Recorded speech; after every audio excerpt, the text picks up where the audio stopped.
ಹರೇ ಕೃಷ್ಣ ಹರೇ Rama friends, ಎಲ್ಲರೂ ಹೇಗಿದ್ದೀರಾ? ಚೆನ್ನಾಗಿದ್ದೀರಾ? ನಾನು ಕೂಡ ಇಲ್ಲಿ ಚೆನ್ನಾಗಿದ್ದೇನೆ.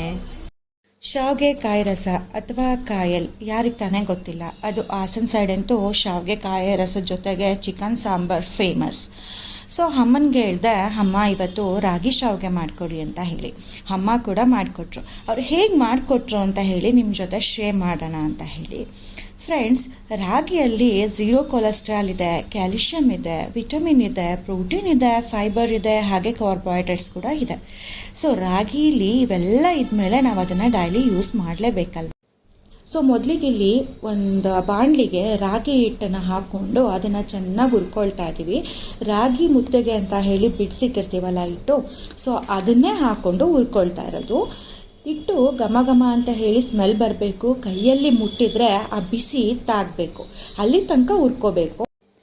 ಈಗ ಚೆನ್ನಾಗಿ ಹುರಿದಿದ್ದಾಗಿದೆ. ಇದನ್ನು ಸೈಡಿಗೆ ತೆಗೆದಿಟ್ಕೊಂಡು ಅದನ್ನು ತಣ್ಣಗಾಗಲಿಕ್ಕೆ ಬಿಡೋಣ.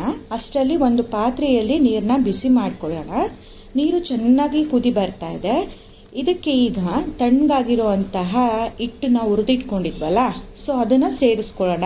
ಸೇಮ್ ನೀವು ಮುದ್ದೆಗೆ ಯಾವ ಥರ ಹಿಟ್ಟನ್ನ ಹಾಕ್ಕೊಳ್ತೀರಾ ಅದೇ ಥರ ಹಿಟ್ಟನ್ನು ಹಾಕೋಬೇಕಾಗತ್ತೆ. ಅದನ್ನು ಚೆನ್ನಾಗಿ ಬೇಯಲಿಕ್ಕೆ ಬಿಡಬೇಕಾಗತ್ತೆ. ಹಿಟ್ಟು ಬೆಂದ ನಂತರ ಒಂದು ಘಮ ಘಮ ಅಂತ ಹೇಳಿ ಸ್ಮೆಲ್ ಬರುತ್ತೆ, ಮುದ್ದೆ ಸ್ಮೆಲ್ಲು. ಅದು ಗೊತ್ತಾಗುತ್ತೆ. ರೆಗ್ಯುಲರಾಗಿ ನಾವು ಮುದ್ದೆನ ಮಾಡ್ತಾಯಿದ್ರೆ ತಿಂತಾಯಿದ್ರೆ ಸೊ ಆ ಸ್ಮೆಲ್ಲಲ್ಲೇ ಗೊತ್ತಾಗ್ಬಿಡುತ್ತೆ ಮುದ್ದೆ ಬೆಂದಿದೆಯಾ ಅಂತ ಹೇಳಿ.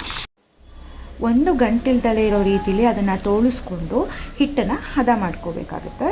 ಇಲ್ಲಿ ನಾವು ಸ್ವಲ್ಪ ಕ್ವಾಂಟಿಟಿನೇ ಮಾಡ್ತಿರೋದ್ರಿಂದ ಚಕ್ಲಿ ಒಳ್ಳಲ್ಲೇ ಮಾಡ್ಕೊಂಡಿದ್ದೀವಿ. ಸುಮಾರು ಪ್ಲೇಟ್ಸು ಚಕ್ಲಿ ಒಳ್ಳಲ್ಲಿ ಕೊಟ್ಟಿರ್ತಾರೆ, ಆದರೆ ಶಾವ್ಗೆಗೆ ಯಾವುದು ಸೂಕ್ತ ಸೊ ಅದನ್ನು ಸೆಟ್ ಮಾಡಿಕೊಂಡು ಅದಕ್ಕೆ ಎಣ್ಣೆನ ಹಚ್ಕೊಂಡಿದ್ದೀವಿ. ಆನಂತರ ನಾವು ಮುದ್ದೆನ ಹಾಕ್ಕೊಳ್ತೀವಲ್ಲ ಆ ಪ್ಲೇಟಿಗೆ ಕೂಡ ಎಣ್ಣೆನ ಹಚ್ಕೊಂಡು ಆ ಮುದ್ದೆನ ಆ ಚಕ್ಲಿ ಒಳ್ಳೆಗೆ ತುಂಬ್ತಾ ಬರಬೇಕು. ಕಟ್ಟಿ ಕಟ್ಟಿ ಮುದ್ದೆನ ಯಾವ ರೀತಿ ಕಟ್ತೀವಿ ಅದೇ ರೀತಿ ಕಟ್ಟಿ ಆ ಚಕ್ಲಿ ಒಳ್ಳೆಗೆ ತುಂಬ್ತಾ ಬರೋದಷ್ಟೇ. ತುಂಬಿದ ಮೇಲೆ ಅದ್ರ ಕ್ಯಾಪ್ನ ಫಿಕ್ಸ್ ಮಾಡಿಕೊಂಡು ಶಾವ್ಗೆನ ಹೊತ್ತಿದ್ರೆ ಆಯಿತು. Shavige is ready to eat. But friends, ಒಂದು ನೆನಪಲ್ಲಿ ಇಟ್ಕೋಬೇಕು, ಹಿಟ್ಟು ಚೆನ್ನಾಗಿ ಬೆಂದರೆ ಶಾವ್ಗೆ ಕೂಡ ತುಂಬ ರುಚಿಯಾಗಿರುತ್ತೆ. ಇದನ್ನು ನಾವು ಕಾಯಿ ರಸದ ಜೊತೆ ಸರ್ವ್ ಮಾಡಿದ್ರೆ ತಿನ್ನೋಕ್ಕೆ ತುಂಬಾ ಟೇಸ್ಟಿಯಾಗಿರುತ್ತೆ. ಜೊತೆಗೆ ಕಡಲೆಪುಡಿ ಅಥವಾ ಎಳ್ಳು ಪುಡಿನ ಉದುರಿಸ್ಕೊಂಡು ಮಿಕ್ಸ್ ಮಾಡ್ಕೊಂಡು ತಿನ್ನೋದ್ರಿಂದ ಇನ್ನೂ ಚೆಂದ ಟೇಸ್ಟು. ಯಾವ ಪ್ಲೇಟಿಗೆ ಶಾವ್ಗೆನ ಹತ್ತುತ್ತೀವೋ ಆ ಪ್ಲೇಟಿಗೆಲ್ಲ ನಾವು ಎಣ್ಣೆನ ಹಚ್ಕೋಬೇಕಾಗತ್ತೆ. ಯಾಕೆ ಅಂತಂದರೆ ಅದು ಶಾವಿಗೆ ತಟ್ಟೆಗೆ ಅಂಟ್ಕೋಬಾರ್ದು ಅಂತ ಹೇಳಿ.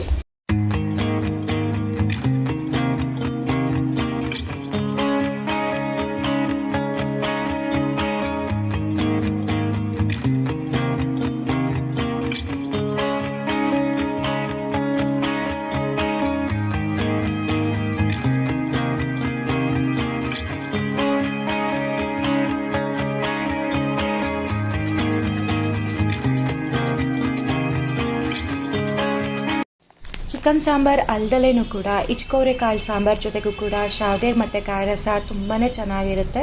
ಒಂದು ಸಲ ಮಾಡಿ ತಿಂದು ನೋಡಿ ಅಂತ ಹೇಳ್ತಾ ಈ ವಿಡಿಯೋನ ಇಲ್ಲಿಗೆ ಎಂಡ್ ಮಾಡ್ತಾ ಇದ್ದೀನಿ. Thank you for watching this video friends. Please like, share and subscribe to my channel.